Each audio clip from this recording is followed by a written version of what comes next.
Welcome to the Joe Cohen Show. Join me as I share my experience with biohacking and invite top health experts to explore the latest technology, supplements, research, and resources for optimizing your body and brain. I'm excited to have on a longtime friend named Jack Smith. He co-founded an ad tech startup called Vungle, which was acquired by Blackstone for close to $800 million. He is now building Silent Break, a digital detox sanctuary in Portugal. The reason I have him on is because actually he's one of the most knowledgeable biohackers that I've ever seen. Knowledgeable, but certainly experimental, maybe. Okay, that's a better way to describe you. Experienced. Yeah. Yeah, I guess you don't go that deep into things, but you have a lot of experience with a whole bunch of different things, more so than almost everybody else in the industry. I mean, I try to go deep. I just wouldn't claim to be knowledgeable about how, like, you're much more knowledgeable at the science and stuff than me. Right, yes. But in any case, we first met in early 2017, right? Yeah. Been a while now. And when did you get into all this stuff? I think that primary motivator for me was like after leaving the company Vungle. So I left around the time of the Series B. And whilst working on that, I was just all in on work, just 7 days a week, not taking weekends off, living in the office at points, and just not really paying attention to diet much, not doing any exercise at all. And after I left there, in the 3 months after I left, I lost 30 pounds just by cutting out sugar. Because when you're working in an office, you're just eating, they've got a snack kitchen, just giving out free snacks. And I think that one book that got me interested a bit was Tim Ferriss with The 4-Hour Body. And so then started to pay a bit more attention to diet, and then started working out more, and then started researching more about supplements and things like that. So I think it was then, so probably coming up a little bit before I met you. So maybe 9 years ago. So that's very interesting. Would you say that you've tried like almost every supplement on the market? Oh, I'd never claim that, because there is so many supplements out there, and many are for like women, for example. So I wouldn't claim to have tried every supplement on the market, no. But I've tried a lot. Right. You've tried a lot of devices, you've tried a lot of Yeah. supplements, and you've done a lot of lab testing over the years. Yeah. And let's go through some of the things that you've done, because I think your experience is very interesting. I would say that, like I said, you have a different experience than a lot of people. You just like to try a bunch of stuff. So you like to try a bunch of lab testing, a bunch of random supplements.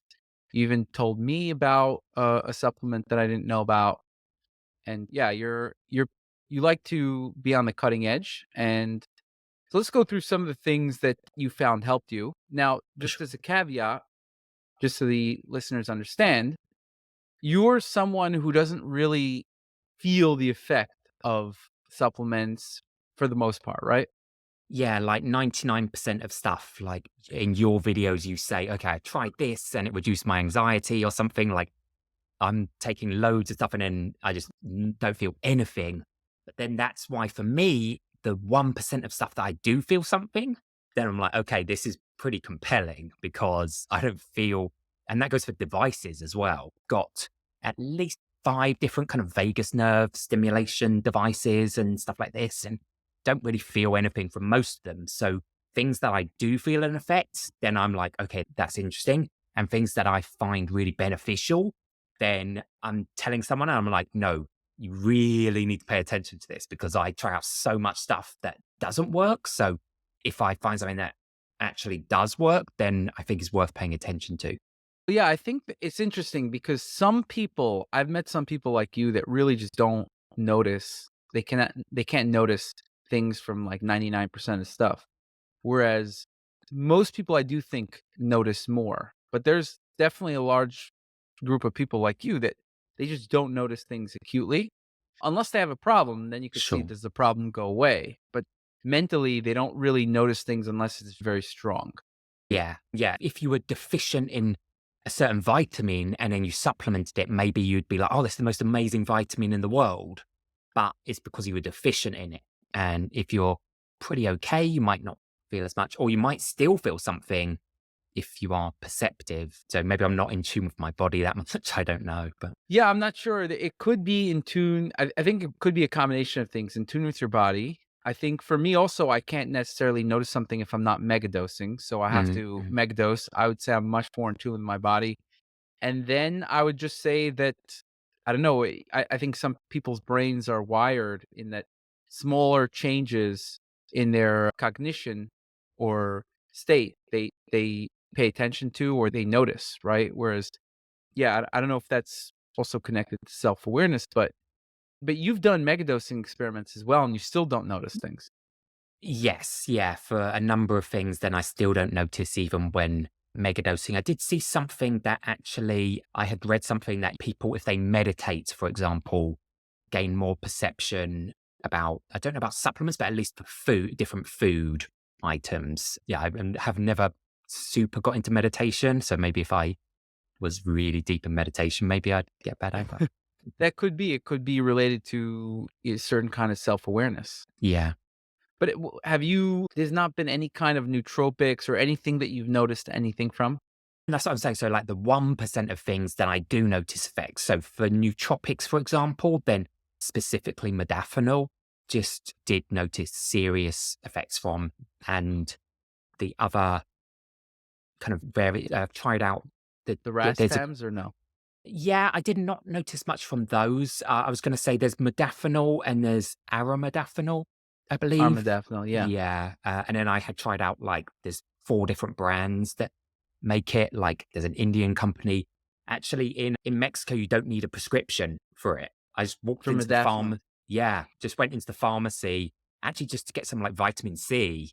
And they're like, hey, we've got a sale of human growth hormone going on at the moment. Do you want some of that? And modafinil is giving out stuff like candy. So had found modafinil very compelling. Like basically, if I took it, I would not want to take it in the afternoon because then wouldn't be able to sleep. Kind of its primary function is prescribed for like people working a night shift or circadian rhythm adjustments.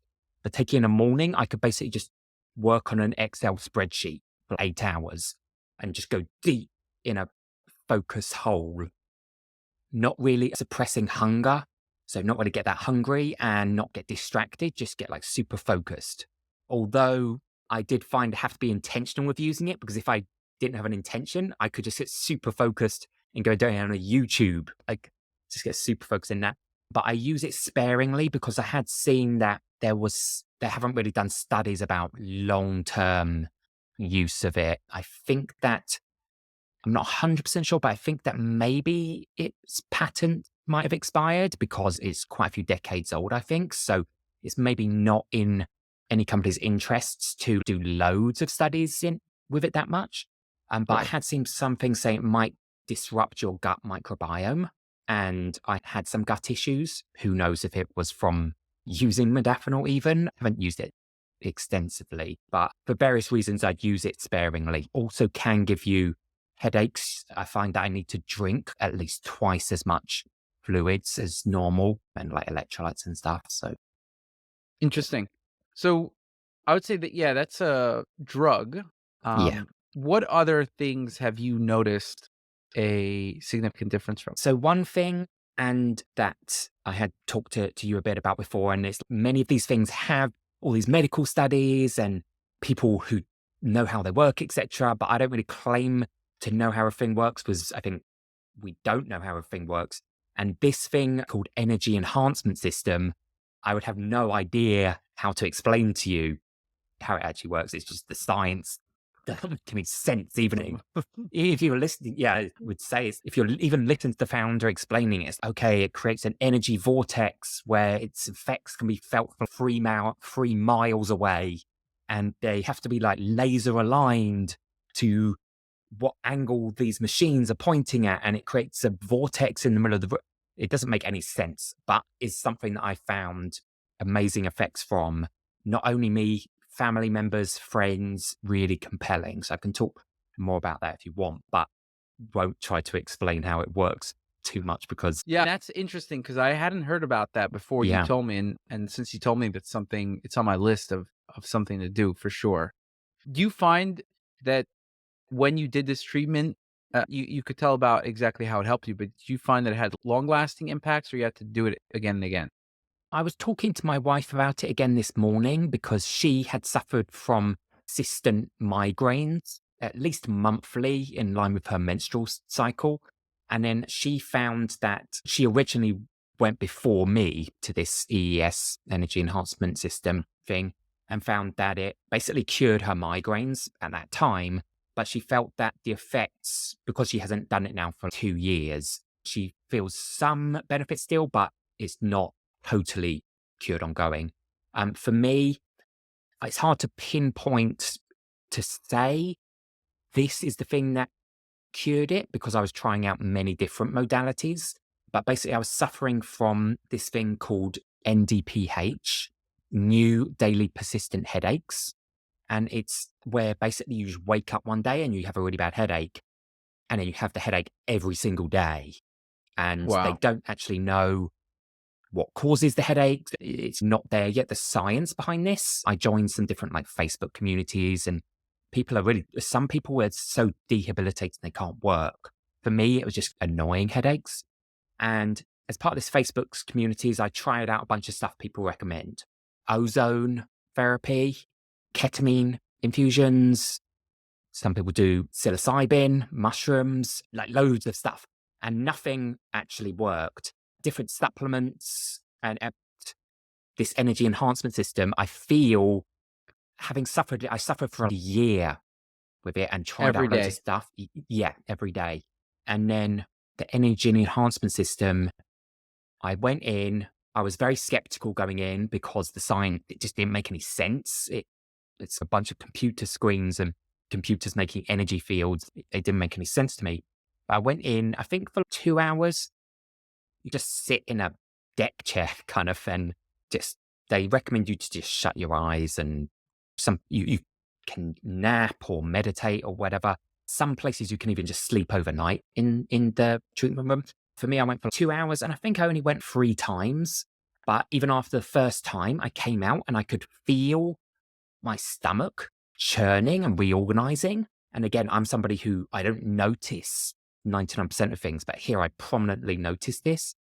And they also recommend you to using, I think there's different types of salts you can use in a bath, and some that they recommend not the type where you would be absorbing the thing. So I think not magnesium bath, but potentially Epsom salts, I think more for detoxing.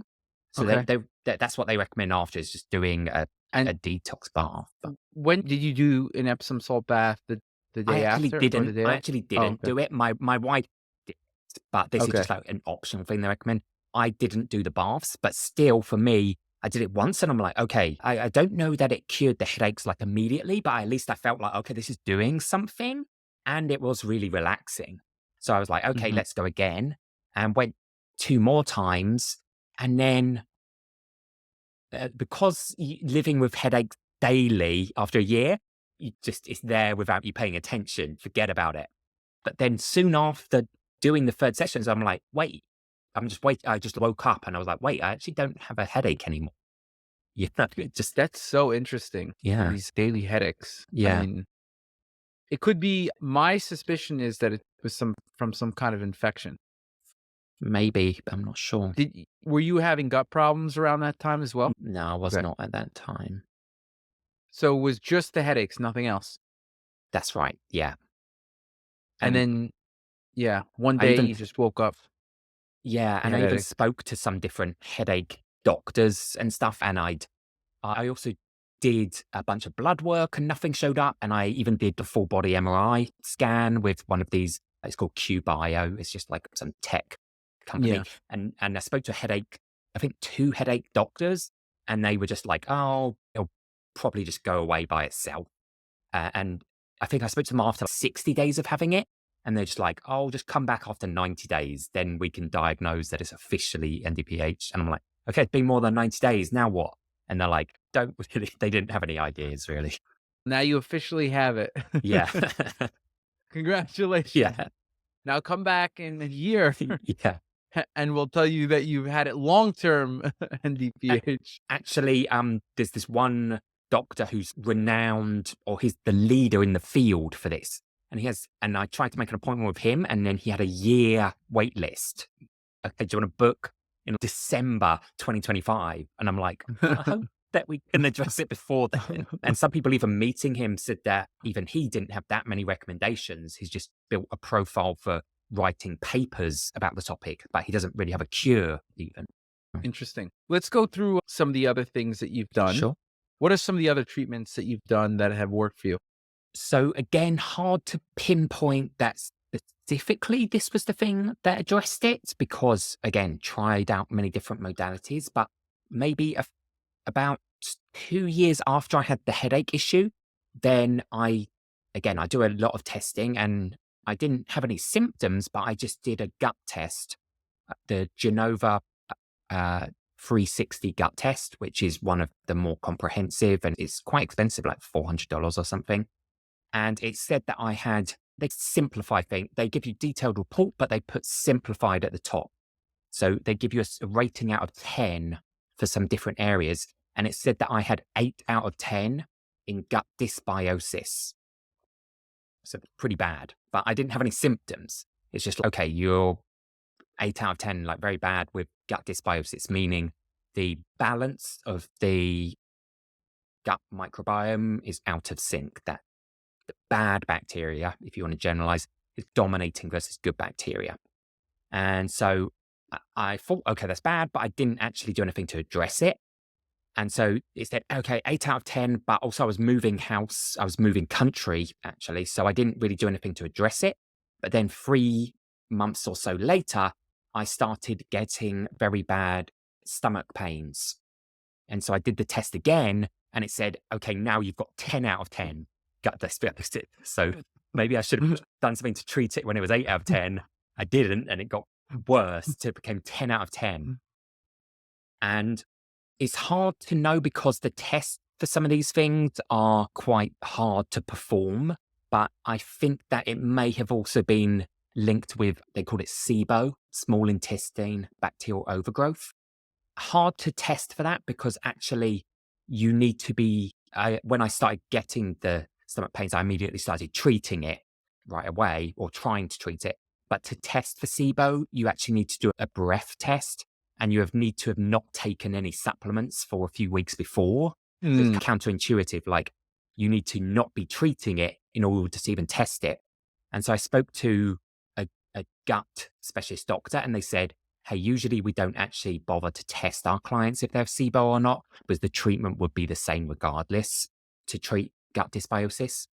And I followed their protocol, which was basically using kind of natural antimicrobial supplements, which actually was shown in different studies. They're shown to have the same effectiveness as antibiotics or prescription antimicrobials. So I thought, okay, I'll try the herbal ones to start. And that was things like clove oil, peppermint oil extract. So I tried a bunch of different protocols, one doctor's for many months, and it didn't really cure it. I tried an extended fast for 7 days, water fasting, and that helped with the symptoms whilst I was fasting. But then when I started eating again, the symptoms just came back. I tried ketogenic diet, and then carnivore diet even. And again, these just like helped a little bit, but it didn't cure anything. And so I was suffering again with that for about a year. And then actually, and at some point close to the end of the year, I stopped all the antimicrobial supplements and stuff. And I just had a thought, because you've talked so much about the resistant starch on your Instagram videos and stuff, the Joe resistant starch, and how it had helped you with food sensitivities and things like that. I just started making a daily shake with it. Very few ingredients. 1 scoop of the resistant starch, some frozen strawberries, and some cashew milk, and just blend it. I also put in some collagen sometimes, but I don't need to. And blend it, and then had that every day. And I think within about 3 weeks or so of that, I felt that I was not having the same stomach pains. And now I'd continued having it, not religiously every day, but most days. And now I'm at the point where I just went to England on a trip for a week and I was just like, okay, I'm on holiday. I'll be flexible with my diet. And I ate just whatever. I ate something like Persian food, Japanese food, but all, and not caring about the ingredients, carb heavy, etc. And I didn't have any symptoms. And I also just did a gut test on the AIWO retreat that we can talk about more after. Yeah. And it's hard to compare because the test I did before was Genova. So I want to do the same test to 100% make sure. But it seems from the gut test, I may now have fixed the dysbiosis. And I'm not having symptoms, and I'm seeming to be able to eat any foods. Whereas before, if I ate some food, I would have even skin outbreak, very skin rashes and stuff. Now all of that seems to have gone away. And so I think, again, hard to place, but it seems from the Joe resistant starch that I've been able to address that. Yeah, that makes a lot of sense. Butyrate, this is the main one of them. So it's used for a bunch of things. Some people use it for weight loss, and that's quite helpful as well. But in terms of gut dysbiosis, butyrate and butyrate producing bacteria is one of the most important things for your gut. And pretty much that fiber is it increases butyrate the most, and in turn also butyrate producing bacteria. And then the butyrate is going to reverse food sensitivity. So if you eat something and you break out on your skin, that means that you're getting some inflammation. You're probably reacting to it. People react to foods in different ways. For me, when I would react to a food, basically like my whole hypothalamus would shut down. I think that's also what made me more susceptible to slight changes in how I How felt. did you know your hypothalamus shut down? And what does that feel like? So I know based on the physiology. So I know based on, okay, you could study like, what does the hypothalamus do, right? What are all the functions of the hypothalamus? You could look them up and you could see every function of the hypothalamus was impacted. And I couldn't identify any other brain part. Now there's no test for that, but if I just look up what are the functions of the hypothalamus, you'll see like this will remind me of all my symptoms because it was all related to that. But essentially, it's responsible for wakefulness, which I was tired all the time. Um, it's responsible for a mental brain processing, and I felt like my processing was off. I couldn't like process information very well. Um, it's important for appetite regulation, and so sometimes I'd be like not hungry at all when I'd have the inflammation, and then I would have a voracious appetite once that kind of went away. So it was like not stable. Whereas now my appetite is very stable. Things like digestion, heart rate, like it would just not be stable at all. And then energy metabolism, sometimes I'd be very cold and my energy metabolism was off. Memory was poor. It's responsible for that. Stress response, I would have an overactive stress response. Thirst and water balance, I wouldn't be able to retain water. So I just like pee all day Mm. and then I have to drink all day, pee all day, drink all day. That's another thing. Regulate sexual drive. My sexual drive is like sometimes I have no drive, sometimes I have a high drive, but it was like very not steady. Whereas all these things are way more steady now. So I pee a normal amount based on how much I'm drinking, right? It's Mhm. not just peeing all day. And you Also, feel my that the Joe circadian. resistant starch is the main thing that addressed this? So everybody has a weak point in their like where when you get inflammation, sometimes people are going to break out in their skin. So you could get psoriasis, eczema, you could get thyroiditis, you could get for me it was the hypothalamus. I didn't have thyroiditis, I didn't have like certain other inflammatory issues, but it would hit my brain, specifically my hypothalamus, and that would just cause the system meltdown. What happened was I wouldn't say there was one thing, but the more I studied it was clear to me that it was for food sensitivities because when I just ate meat, it went away. I Mm. didn't have these issues. Now, it wasn't optimal for other aspects to just eat meat, so that wasn't a long-term solution. It was just it helped me diagnose the issue that, hey, I just have food sensitivities. I would say that Right.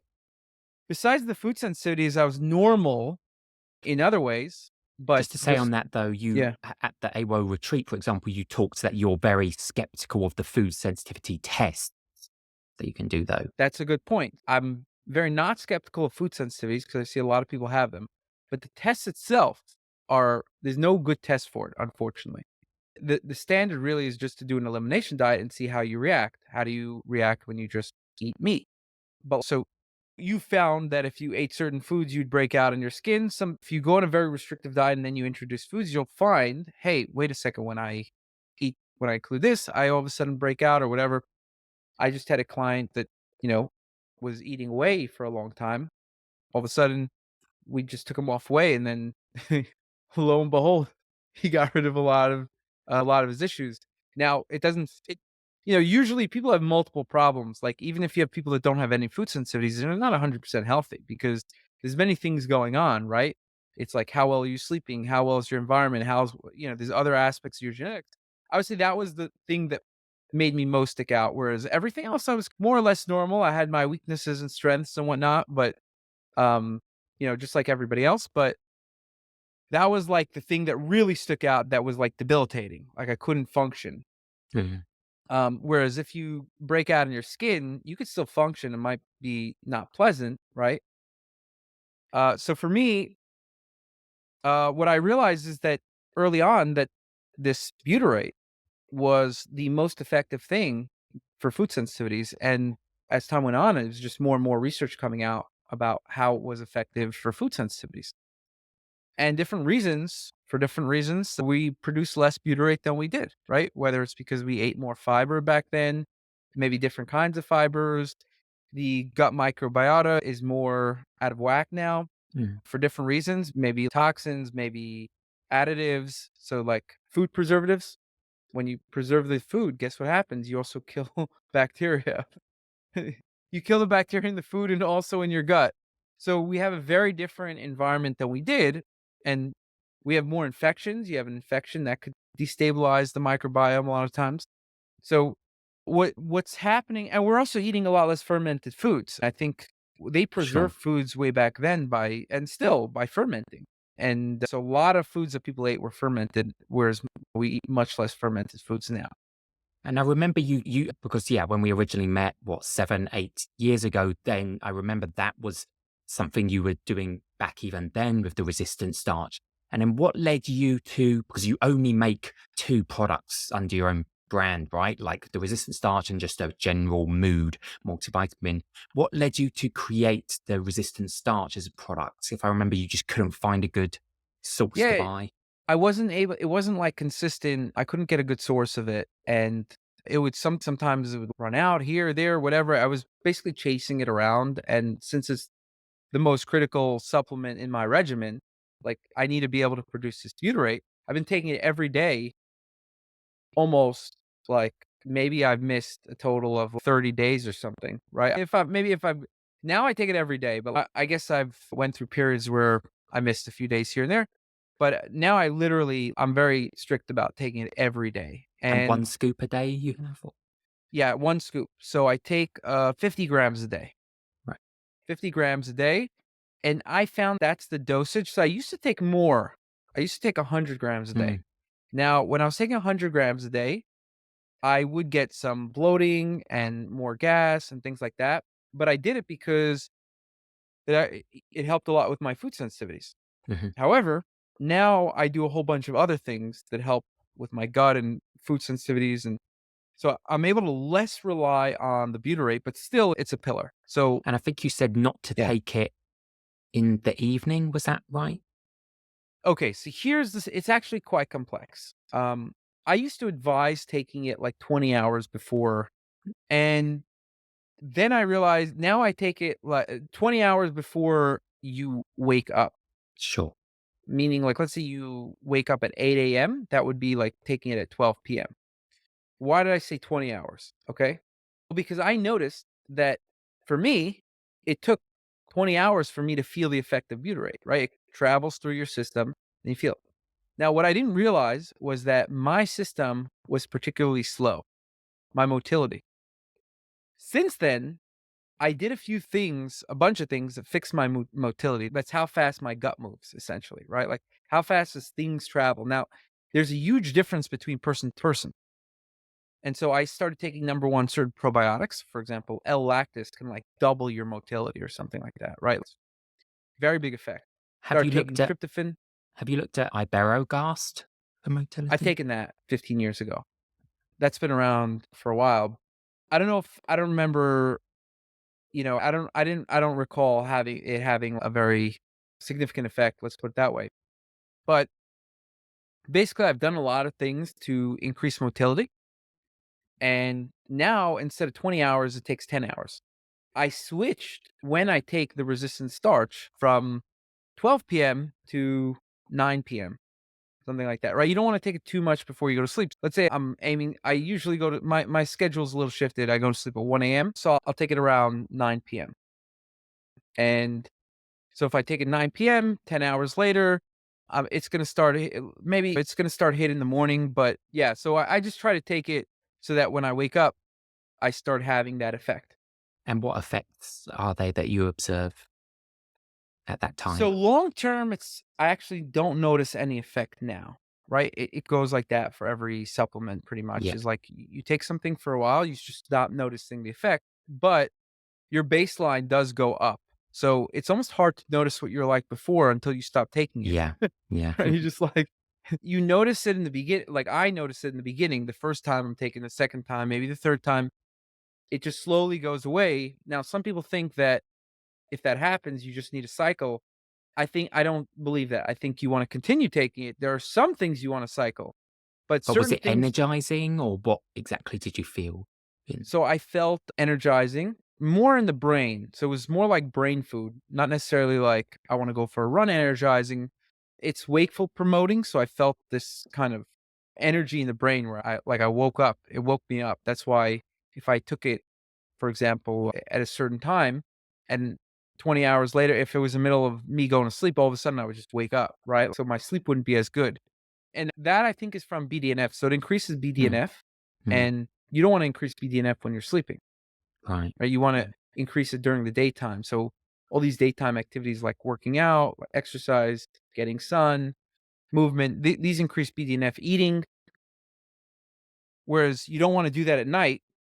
So I find if I take a bunch of supplements that increase BDNF at night, it's not good for me. So you want to increase BDNF in the daytime. So that's why I don't think you want to do this like you want it to hit when you wake up. For me, I had generally taken it about the afternoon, I think. I, again, maybe not being perceptive, didn't notice the uh, cognitive effects or things like that. But something that I found very noticeable was in making my bowel movements very regular. That, let's say I took an afternoon, I would just wake up and go to the toilet. Whereas before, sometimes I might be more constipated or going to the toilet every 3 days or something. Whereas here it's very regular, like every day. And also just felt like extremely gut cleansing. Yeah. I would say so as well. It definitely improved my bowel movements. And so definitely noticed a change in my food sensitivities. That was huge. Food sensitivities, bowel movements, cognitive function. I've been taking it for so long that it's hard to know what I would weigh if not for that. But I have a pretty muscular and lean body, and I would guess that may have contributed to that, which the studies show that it does. You reduce fat and increase muscle. You've also said that it works similar to like Ozempic, right? Similar Yeah, functions. but it doesn't. Ozempic, you lose muscle. Right. Butyrate actually allows you to retain muscle better. So how So does it, what similarities does it have in terms of appetite suppressant? yeah, it's a little bit of an appetite suppressant and it increases GLP-1. So it's a similar mechanism. Right. Now, O it has a couple mechanisms, whereas Ozempic is very strong in one mechanism, like, it's just gonna ram that GLP-1. So, this one, it increases GLP-1, not as much as Ozempic, but it does other things, and overall, you have weight loss, and I think you're losing less muscle. For me, I go to the gym once a week on average, and I have good muscle mass, low fat mass.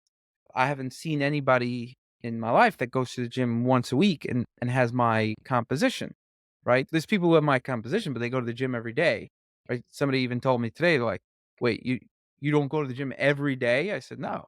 Now, it doesn't mean I don't exercise, do something every day. Sometimes I'll go for a walk even or whatever it is. I try to do some movement every day. There's no question about it. But exercising in the gym is something that I only do once a week on average. So sometimes I might not go at all, and sometimes I might go twice a week.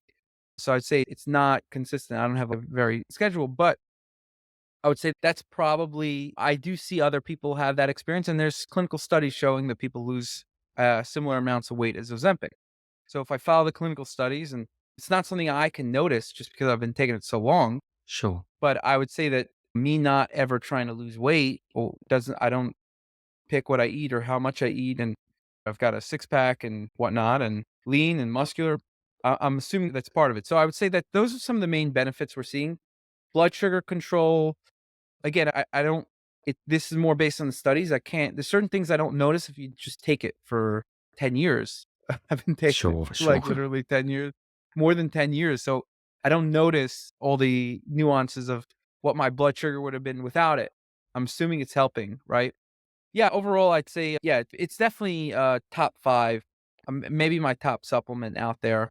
And yeah, so for me, because especially for me, food sensitivities were most significant. And but even other kinds of gut problems, you need that butyrate in order to regulate. And something that people don't really get a lot of times is the difference between Joe's resistant starch and these other resistant starches on the market, potato starch, green banana starch. The difference is that I've tried those, and while they have resistant starch, they also have tons of lectins. So if you're already Right. sensitive to foods, those are gonna be the, like, you're eating raw bananas and raw potato starch, right? It's just, so you're basically, like, also taking in a whole bunch of other shit that you don't want, and so I don't recommend those. I remember you also said, because when you were explaining to me originally, I was like, oh, I already take butyrate pills because there's some very expensive pills. There's a number of different brands. And you were like, yeah, but to get the equivalent of one scoop of this powder, you'd have to take half a jar of those butyrate pills. Yeah, it's not a half a jar exactly, but it's also not equivalent. When you take the pills, you don't increase your butyrate producing bacteria. Mm, mm, You might even decrease them. Maybe your body says, "Hey, we've got enough butyrate. We don't need more butyrate here." There is one benefit of those, is that they're a little more targeted to your stomach and small intestine. So they break up early, and it's hitting in a certain place that, the butyrate does pass the large intestine, and it's systemic. So it's in your body, it's in your brain, it goes everywhere. But you could argue that by hitting your small intestine directly, it has another benefit, which is, it's plausible. And if you have a lot of food sensitivities, it might be a decent idea to take both. But by far but yeah, but if you're taking like 50 grams, 100 grams a day, you have the factory ready, right? And this is the raw material. You're creating all this butyrate, and you're doing it in a way that's also more beneficial. So you're creating butyrate over a period of 8 hours. You take the butyrate sure. supplement, it's a short half life. You Got it. absorb it, it's done, out of your system. This is a much more natural way. So this is way more powerful. If you want, you could also hedge with a couple pills.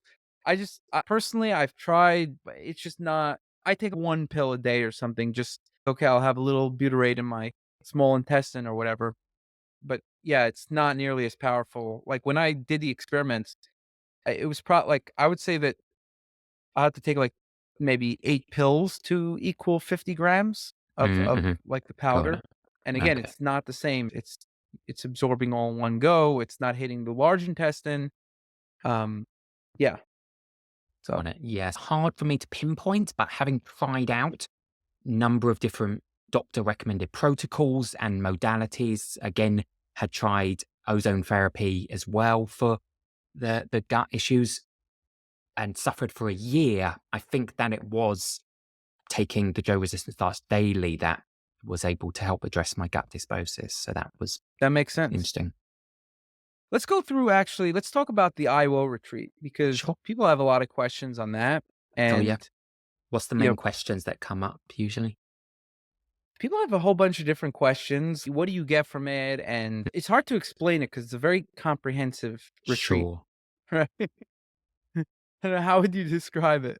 In terms of what you get from it, I think that people were quite surprised with the value provided because I spoke to one other participant who said he spent more than double the price, like 15,000, to go to a 2-day retreat in England.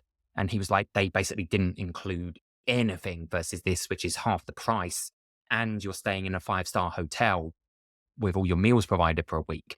So Right. the way I described it to people, or something I found most compelling is, as you said, I've done a number of these tests already. So they're doing a full body MRI and things like that. I've done a number of these different modalities already.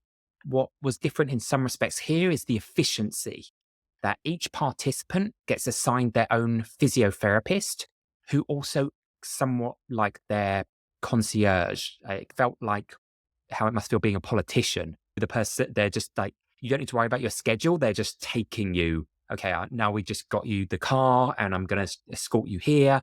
You're doing this, then I take you here. And very intensive schedule.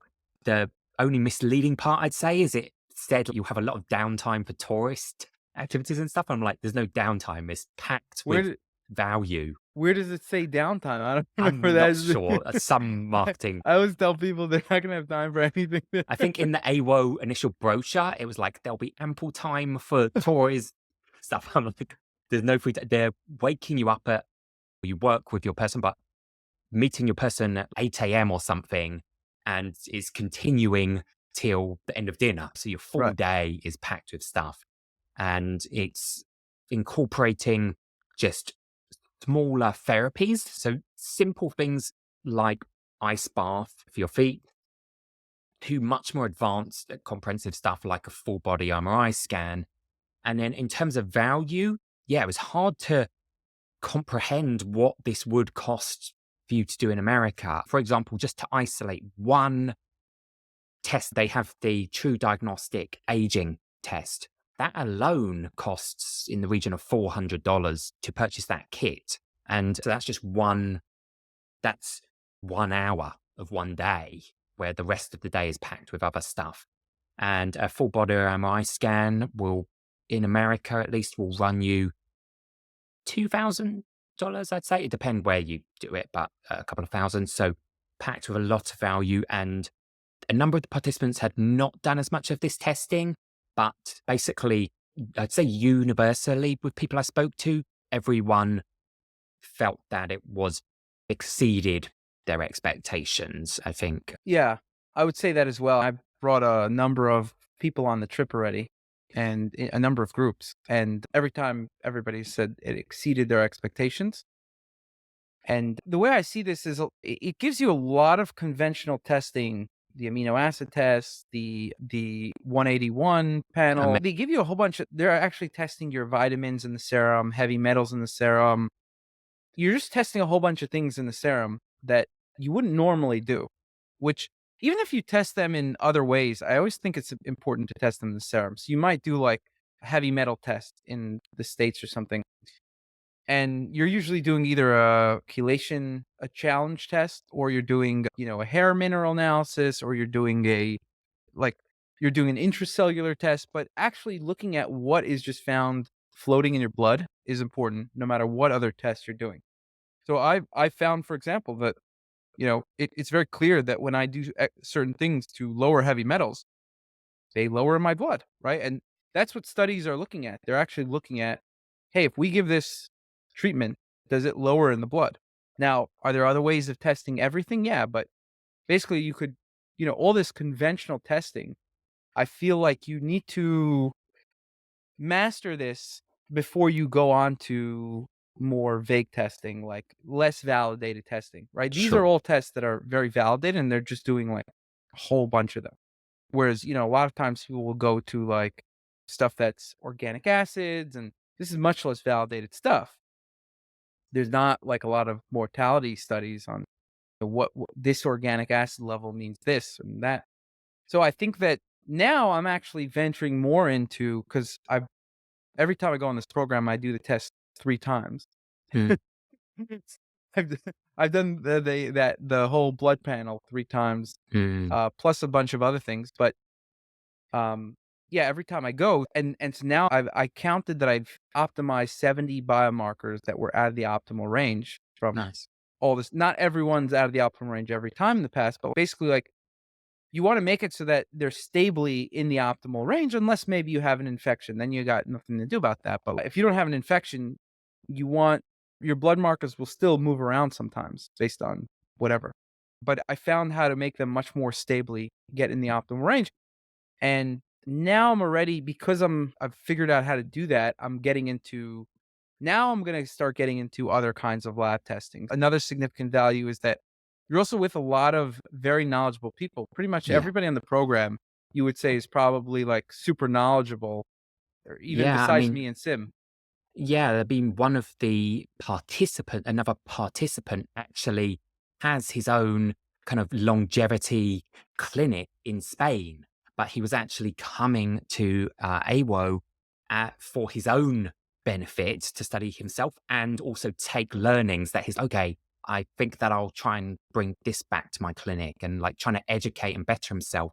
And so it's been a few weeks since we went now, but even now the WhatsApp group of our community is still pretty active with people discussing their biomarkers and different therapies they're trying, and people are discussing the scientific studies. So, yeah, you've got people who are very knowledgeable, or at least, if not knowledgeable, at least have very strong interest in the area universally. I would say, not university, the vast majority. There was one participant who was not as knowledgeable, but that's because he was like an elderly guy, and then his son was knowledgeable and trying to help him out with. Yeah, so sometimes you'll have somebody who's very knowledgeable bring someone else with Yeah. them. That happens. But I agree that I'd say overall, everybody that we've brought on the program is very knowledgeable over like, Mhm. compared to the general population. I think you probably underestimate how much about certain things. Sure. Like Oh, well, yeah, definitely university knowledgeable versus the general population. And in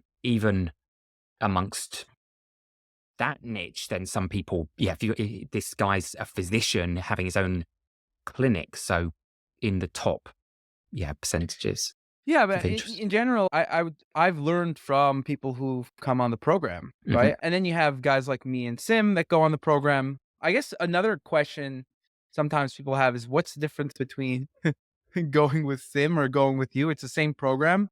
The difference Sure. is that we go through the people's results based on who's in our group. But yeah, Cohort, I guess. cohort. But so if somebody gets a lab test, I'll go through it, I'll answer questions. I'll prioritize somebody in my cohort rather than in Sim's cohort and vice versa. So, Essentially everyone yeah. mixed together. So not crazy difference going with one or the other, but maybe if you're having more appeal to supplements, for example, then they might be inclined to get more face time with you. But otherwise, the group is not like they're divided in Correct. total half. Is quite you can benefit from both expertise, but you might get more face Absolutely. time. Yeah. A little more FaceTime and I go over the blood results. Yeah. So I check it over, just discuss them. I would say that's really the only difference, but it's the same program and basically Yeah. we bring people with us, whoever's following. But so far I've really liked who's come. We've had Mhm. everybody's been nice Yeah. in my other cohorts as well. Nice people, high quality people, just knowledgeable. So it's for me also, I would say a big part of it is meeting just people. You were there for 7 days. It was pretty much jam packed for 7 days, right? Yes, yeah. I think you could still go 5 or 6 or something. They just had recommended longer because what allowed is it takes a few days. You just do a test as soon the first day you arrive, and it takes a few days to get the results. But then if you get the results a few days later, then they're like, okay, do you want to see a specialist? And you're able to adjust your itinerary based on getting the results. If you were only there 2 days or 3 days, you wouldn't have, they wouldn't, would you'd receive the results and then you're leaving, so you can't go Yeah. further. And then initially we also had 5 days. And what I just saw is people just did not have time. They didn't finish the Sure. program. And again, you don't want it to be that you're so rushed. I feel like 7 days, you can do everything. Then you have one day where you could probably go to the town and spend 3, 4 hours just seeing the city. And What I then liked is that they're not really, it's not, okay, here's the things you can do and here's the price list associated with it. It's basically just like everything's included. If you want to come for 6 days or 7 days, or if you want to do extra tests, or if you want to meet extra people, it's not like those add extra cost. They're basically right. like, what do you want to do? And they're not, there was, like when I'm checking out with my hotel bill, there's like nothing added to the hotel bill. What did you think of Siva, the head of the program? Interesting Yeah, he's a guy. very interesting guy. I was not aware of his profile before going in because not publicized that much, but it sounds like he's spent a lot of money. Some of his claims I was a bit skeptical of, or I didn't know what currency he's talking, if he's talking rupees or US dollars, where one quote he said is that, okay, Brian Johnson spends $2 million a year on his health. Siva has spent 30, he said. I don't know, 30. Millions, Yeah. probably. No, he's Yeah, not. He's not kidding. He's but not. that could include setting up the AIWO retreat, I presume, Right. and stuff like that. Yeah. No, But but he's also just spent over. He's been doing this for 16 years. and it sounds like he's spent considerable amounts like consulting with Peter Attia and all these experts, and then he's collated the top learnings that he found to incorporate into his program. Right. That's probably, yeah. But it's legit. He has spent a lot of like time and money on this stuff. He clearly has. I just didn't know, like the 30 million was sounded. I'm like, how do you spend 30 million on your personal health? Over 16 years with Maybe. with the expenses on the clinic and consulting. Yeah. I think because they built a extensive clinics. I don't know about his health specifically, but at least health in general and his AWO business. And then they said that for each participant, they employ 3 full-time people. So you have like physiotherapists and huge team. I didn't even know or see from the brochure that in the same building, they have a dentist studio and also a skin. And so you do like an AI kind of skin analysis, and then they're doing skin treatments and the DEXA scan. It's all in this building that they have. And you also got massages. Yeah. Yeah. How often did you get massages? I think just twice. For me, that was different things appealed to different people more. For me, Right. massage was more generic, but things like the skin treatment then was very enlightening and not something I would have otherwise probably done, and just beneficial to have it in the next room, just saving travel. Like maybe in Portugal, I could do that, but I might have to travel an hour to Lisbon, do the thing and travel an hour back, and you've wasted half a day. Here, you've got it all in Right. one place, and Right. your schedule is really efficient. You're going from here to here. So efficiency was key for me. I do all my skin treatments, my dental stuff. So for me, I had suffered a bit from like up and down mood a bit and tried out lots of different supplements and all different things, microdosing, LSD, mushrooms, etc. I think that one of the more compelling things for me has been ketamine therapy. And I've tried intramuscular, very high dose injection. What dosage? I don't know off the top of my head, but like high, they just would say it was like a higher dose, but I don't know the exact number off the top of my head. They do it based on your body weight, usually a ratio. And then I've also I've done an injection just by myself. I've done injections with a therapist, so ketamine therapy. And I've done just an IV drip. And actually for me, the most effective actually was the low dose IV drip. So when I did the injection and talk therapy, I was trying to speak with the therapist afterwards. Is, oh, how was your experience? Is there anything you want to talk about? And I'm like, dude, I just went in a quantum time loop and my grandma met my wife's grandma in another universe. What do you want me to say about it? There's no learnings for me to process, and I'm not in a state to have a conversation even. So for me, it was not as effective having the talk therapy. But I met this doctor who I think he's got the 3rd oldest ketamine clinic in America. So he was an anesthesiologist, is it anesthetist? Anesthesiologist? Or is it anesthetist? I'm not, maybe I don't the know. one where you put them to sleep before surgery. Anesthesiologist. Okay. And so he'd been working with ketamine for more than 50 years and found it very beneficial, and then transitioned to opening his own ketamine clinic.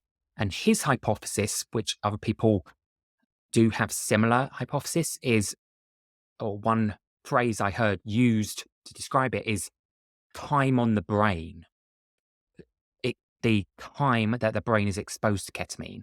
And a common protocol is to do 6 to 7 sessions spread over 2 weeks. But what he's saying is hey, look, at a high dose, you'll have all these kind of visions and you'll have a kind of psychedelic effect. I don't care about any of that. I just want your brain to get exposed to the chemical. And he does it in very low dose, sub psychedelic. You can not sub perceptual because you can still feel relaxed, etc. doses, but he doesn't see the talking therapy or the visualizations about the benefit. He just saw it as the time exposed to ketamine. And for me, I would notice for at least a number of months afterwards, like low anxiety and elevated mood. And he would recommend doing a top up every 6 months, which I haven't been able to consistently do. But the low dose IV therapy for me was very effective. The only thing to bear in mind is that if you have an underlying mental health condition like bipolar disorder, it can be used to treat bipolar disorder, but it can also be triggering with bipolar disorder. So you need to be careful.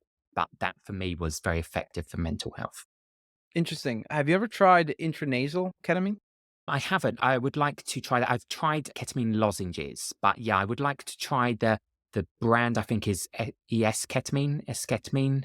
Yeah, I think that could be more beneficial, just the spray, just because you could take it. You don't need an IV, right? You could just take Yeah. it slowly. But you also need to be wary, as we saw with Matthew Perry, the Friends actor, about using it in a hot tub or water places are always like a no-go, and being but careful. I think he took too much. He didn't. Oh, he was taking a massive dose, but yeah. And still, also it's how you're taking it. So the reason I like the spray is because you can't take too much. It's very hard. okay. You have to put in. It's going to be uncomfortable if you take too much. So I But think still, Matthew if you're Perry took trying this for the first few times, it's also recommended not to drive a car the same Oh, day. absolutely. Things like Sure. that. You need to be careful Absolutely. with these things. Yeah. One thing I wanted to talk about is perhaps a shift that we spoke about is looking at lab tests and making decisions based on that rather than necessarily how you feel. Looking at your lab tests, just like everybody else, not everything's optimal. And I think that if you do the kind of experiments by seeing you take something and then you look at a lab test instead of trying to see how you feel, I think that's a new approach. What do you think of that? Yeah, definitely agreed with the point you raised that, which was that I have just tried a lot of stuff more ad hoc. And I think that works when your symptoms are very obvious. Let's say if I'm having the gut issues, that's very obvious if I have a stomachache today or not. Or if I'm having headaches for a year, it's very obvious if therapy is helping address that or not. But for these kind of invisible things or asymptomatic, or at least not so life disruptive things such as certain blood markers, then especially if you can afford it, then doing regular blood testing and trying out things and seeing how they affect your blood markers is very logical. I guess can't afford to do blood testing, then another way that you could at least just be more process driven is looking at things like your Oura Ring score and seeing how your heart rate variability might change, things like that. And so I definitely do want to become more methodological, like you or someone like Brian Johnson seems to be quite data driven with testing driven. And so that's something I want to start doing in the coming years. Like, how often do you plan on taking blood tests?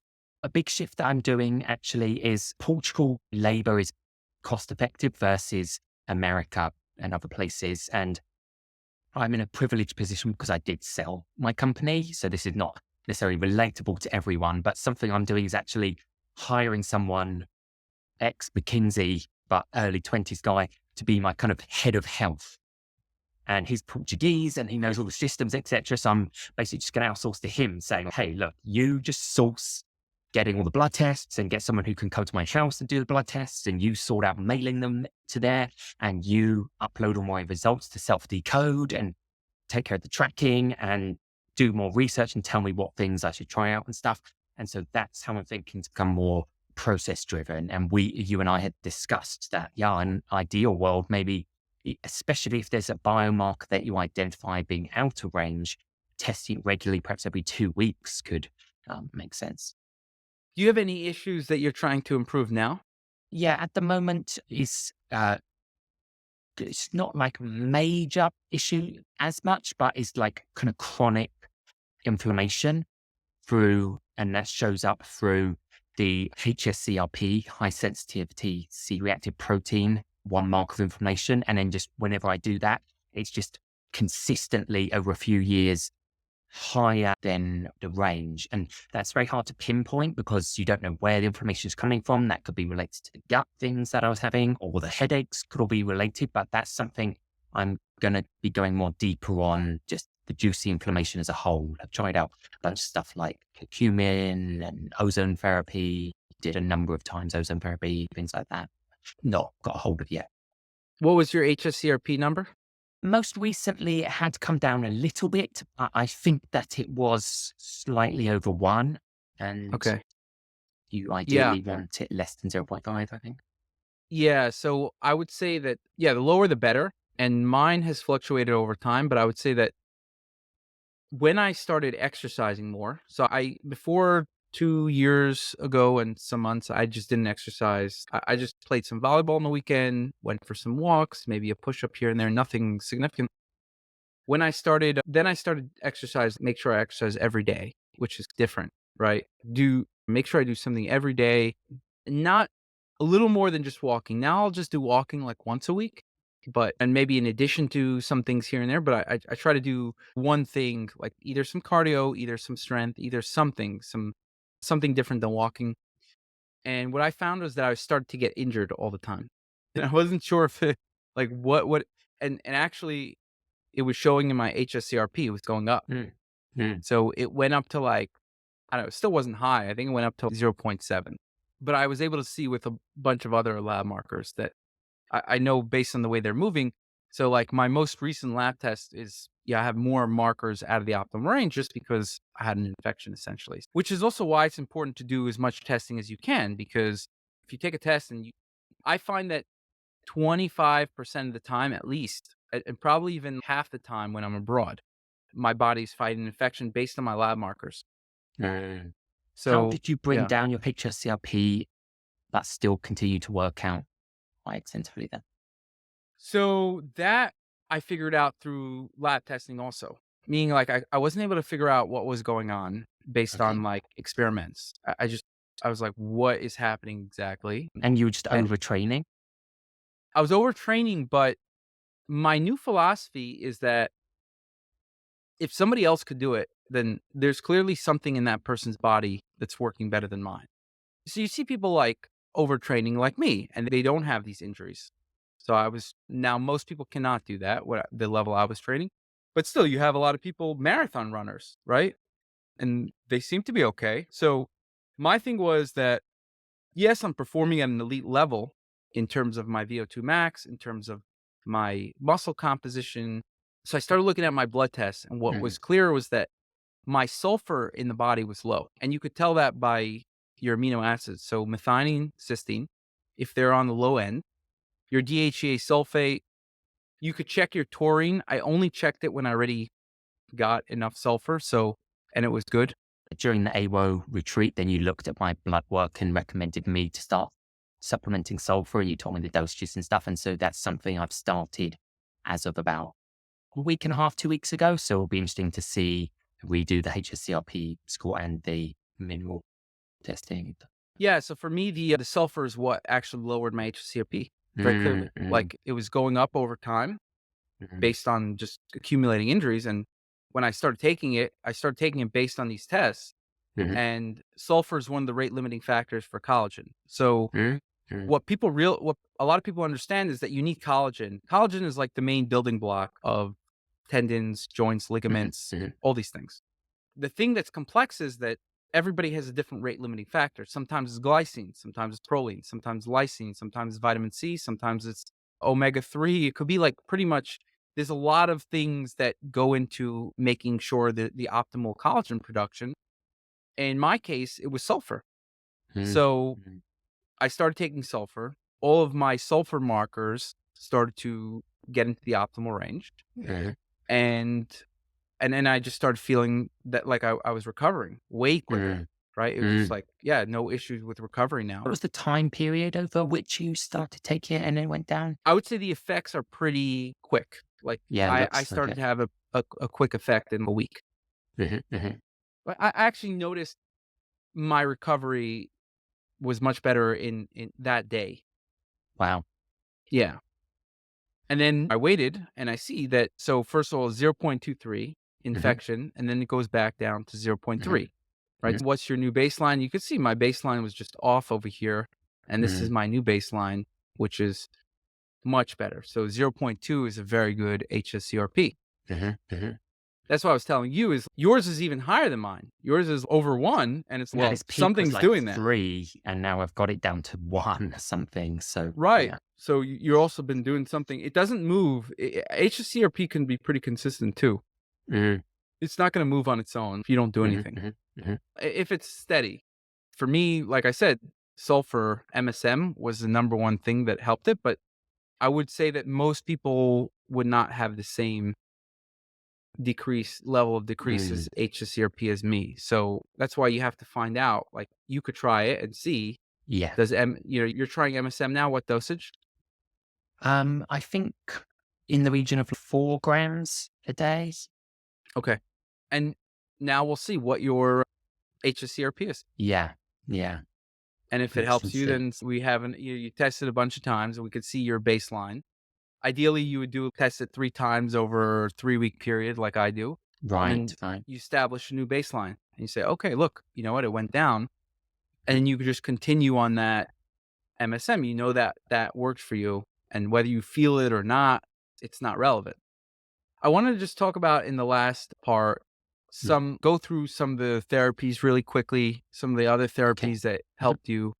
You mentioned PEMF, or Sure. maybe it didn't help you. What are some of the things that helped you, and like what some of the best therapies that you've ever done? Yeah. So I've only done it effective. So most of the ones that I've used, most machines that I've used are just junk.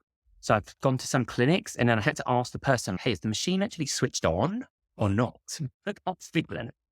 But then there's this one brand, Pulse PEMF, and they are said to be like the most powerful. And I did one session with that, and it was really, yeah, it was very powerful. Your whole body convulsing. And there's some similarities to the electro stimulation. You can get those tiny pads, like if you have a muscle injury or something, but just like much more Pens. powerful.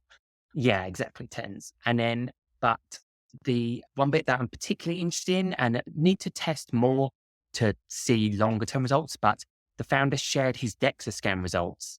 And basically, he had the highest bone density that they'd ever recorded with that company's DEXA scan. And he theorized it's because he's just used this PMF like thousands of hours. And so my wife has very low bone density. So I actually got one of the Pulse PMF machines. And now we're going to track through DEXA scans and stuff to see How if much it did you pay impacts. for it? The one I got, they actually had a founder sale. So they did it cheaper, but it's still expensive. I think that I paid in the region of $10,000. But Oh wow. with hindsight, I actually would have got the more expensive one, which is more like 15,000, because the most expensive one, not the most expensive, like the second most expensive one is, I think, Pulse X or Pulse X Pro. You can connect 2 Pulse things to it. XL. Yeah, not that they also use they have a range for horses and actually dogs. They use this on for horse getting injured, using for bone density, but it's also for like muscle recovery. So I need to test it out more. But there's only I don't spend much money on big ticket items. The only 2 things I've spent money on are the Pulse PEMF machine and the EES energy enhancement system machine, which is going to arrive soon. It's like on a boat. So those are the 2 things It's that on a boat.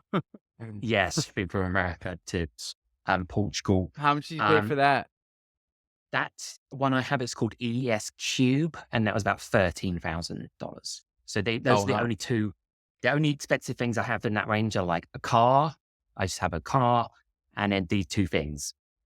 I did when I was in Hawaii. I sold it because you want to bring it with me. I did buy. You might have seen they advertise on Facebook quite a lot. It's called Altwork. It's a desk that's a bit like a dentist chair. It can like Mm. have you like zero gravity. That was pretty good. I'm not sure worth $7,000 necessarily, which is how much it costs, but like, that's like pretty good. Other things I am impressed. I bought after the AIWO retreat. They were saying that the Ultra Human Ring is better than Oura Ring. So I just bought that and I'm interested to see how it compares. But I am very impressed with Oura Ring.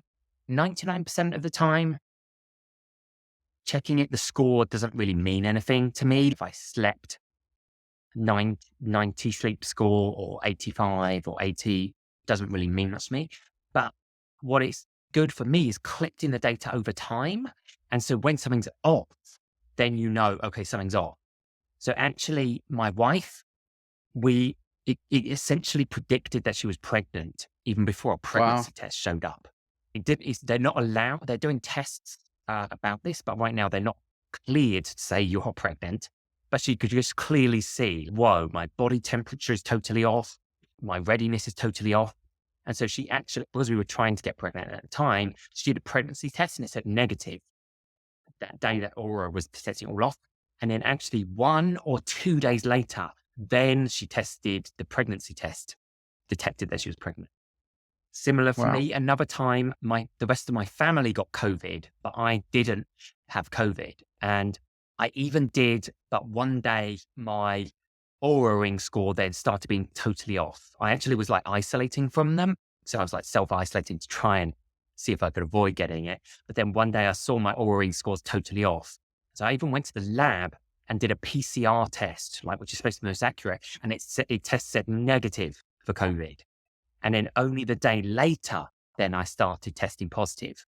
So Mm. impressive for me that, yeah, just the Oura Ring, because it's tracking every day, has a lot of data about you and can just see when you're off. Very accurate for COVID. They got it for all the NBA players because it was also able to detect if, it doesn't say you have COVID. It's just saying there's something very off for you. You've got an infection, basically. And even before the specific tests can pick it up. So I'm impressed with Oura Ring. What about, you mentioned the GAINSWave radial focused Sure. shockwave therapy? Yeah. I talked about that but actually that is Brian Johnson has started doing, because I'm not sure, you probably researched this more than me. I haven't looked into that. He's saying nighttime erections is a marker for longevity or anti-aging for him, he's saying. So It he's is, trying to but improve that and started doing it. yeah. Oh, so it's a device to measure how many nighttime erections? No, he has a device that it's $200-$300 that measures his nighttime erections, but he wants to invest in boosting that score. And so GAINSWave is a therapy it's called acoustic shockwave therapy. And it's, creating these acoustic shockwaves. And GAINSWave is a brand that does it for penile function. And so for certain types of erectile dysfunction, people are getting older, this can be a treatment. Not universally, because sometimes ED could be mentally based. Right. Have you But tried it? yeah, and then I was putting it there because Brian Johnson started testing it. And I just DM'd him like, oh, dude, you should have told me, because I actually have I bought one of the devices because they actually have, so GAINSWave can be quite expensive, like $700 to $1,000 a session, or maybe Mhm. for a pack of sessions, perhaps. And you want to do at least 4 to 6. But this other company, lower powered, obviously, because it's a home-based device, and their marketing is terrible. So I expected this to be a total scam. It's called Phoenix Mhm. Him, and it looks just so shady. It's about $700-$800, I think. And often they do a sale where it's like half price. Actually, GAINSWave sued them because they were saying like, oh, this is just as good as GAINSWave. But then they actually settled and now they partnered.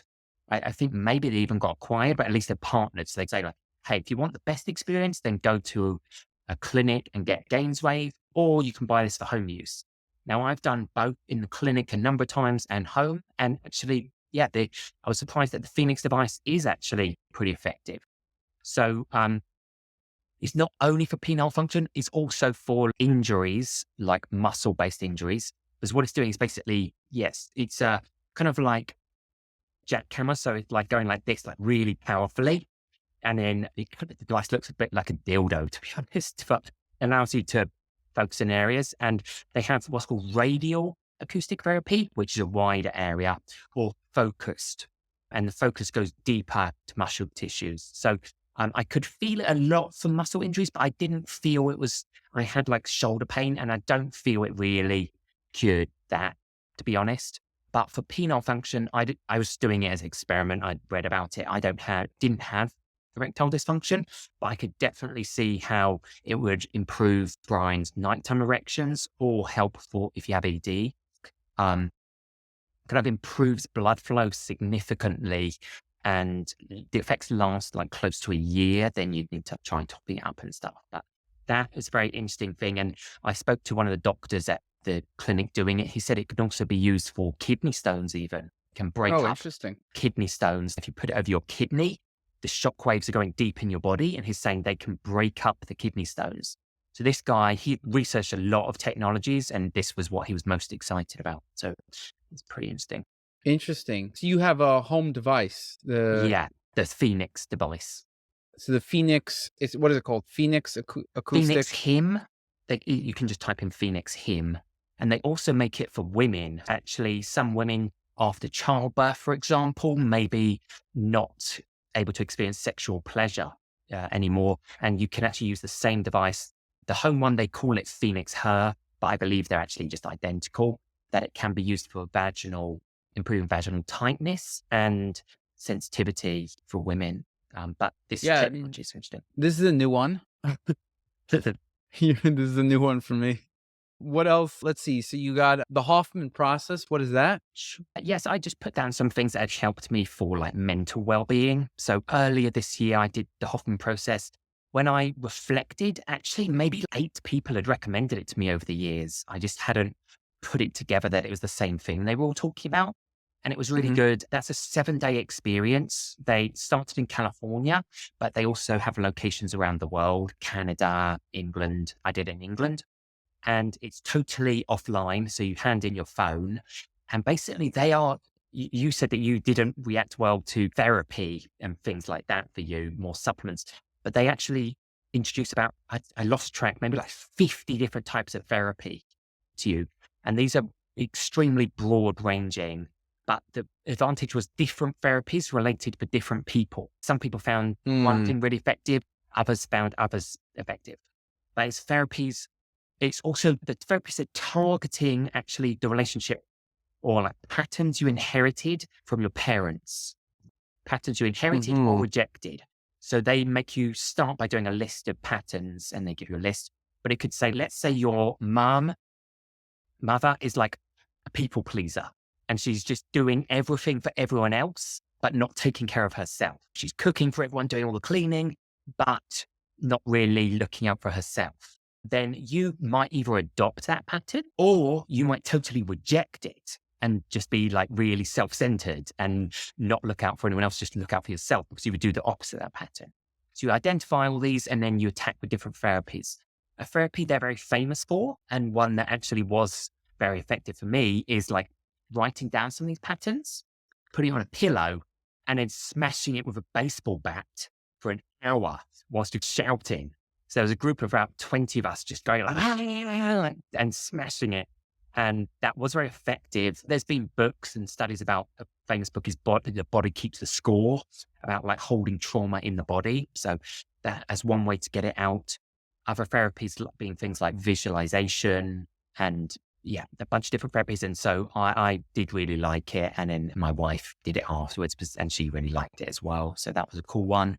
Much more of an experience than I was imagining. Rather than it being like lectures, like teaching you different techniques, it's just much more experiential. Okay, let's just try 50 things, all in it's about 40, 50 years old, but so very sequential, like from day to day, and different things will resonate with different people.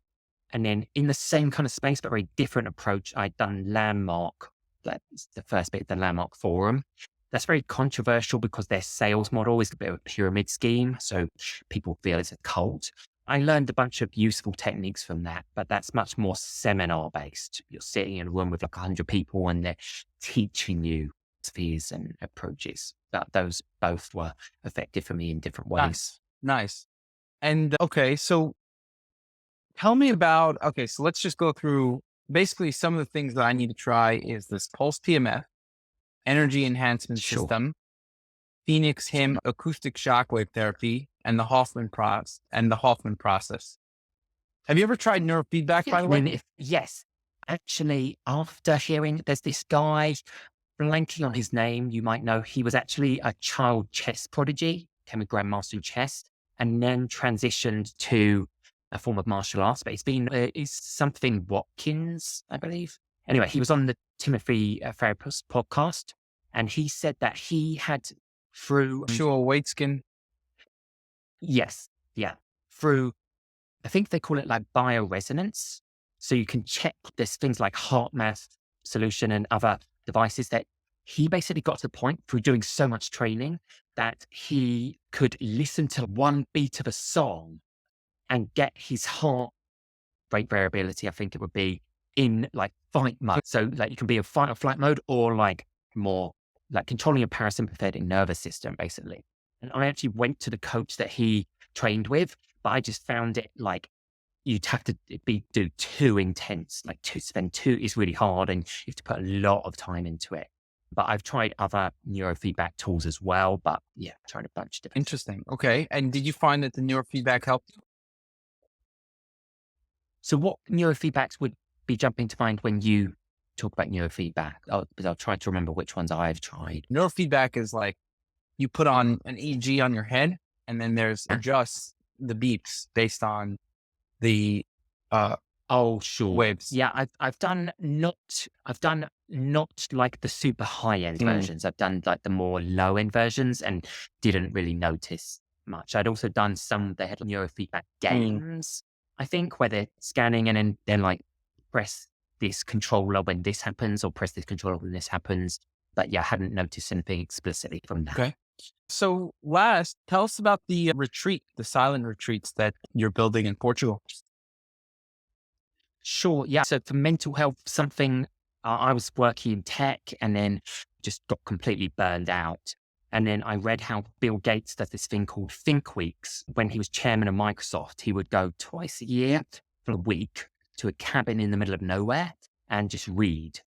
Now, for him, it was actually employees at Microsoft were sending him proposals about what direction the company should go in, and trainings like that actually is what encouraged him, I think, to start to take the internet more seriously. Before that, he wasn't as serious about the internet. And then after reading a paper on the Think Week, he was like, okay, we need to take this serious as a company. And I was like, okay, he's the richest guy in the world at that time, and he's way more important emails than me, but he can manage to switch off and just read. I should be able to do that as well. And so I researched all around the world, and I found this place in Bali in Indonesia. And it's they call themselves a silent retreat center, but basically it's a silent hotel, if you like, in the middle of a jungle in nature.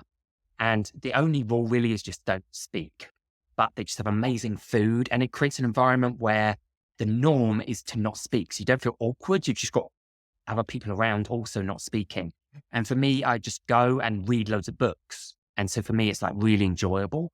And people that do Vipassana, some of the benefits they describe, I feel I get the same benefits, but Vipassana is just so much hardcore. Like you can't take any books, you can't write down anything, you can't even make eye contact. You have to wake up at 5 a.m. It's just an extreme meditation retreat. And it's just, people say it's really hard. But doing this kind of Think Week, for me, it was really fun. I'm just reading loads of books, and I get many of the same benefits that they're describing: reduced anxiety, improving my mood. And again, this is from someone who takes loads of supplements and doesn't notice anything. Really felt strong benefits.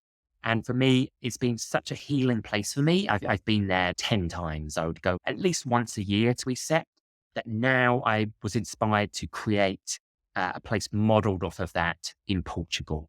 And so we're buying a 100-acre piece of land by the ocean, and to create somewhere like that. So growing through permaculture, growing the produce of food, having really good food, and a place for people to go to read or write books and do yoga, things like that.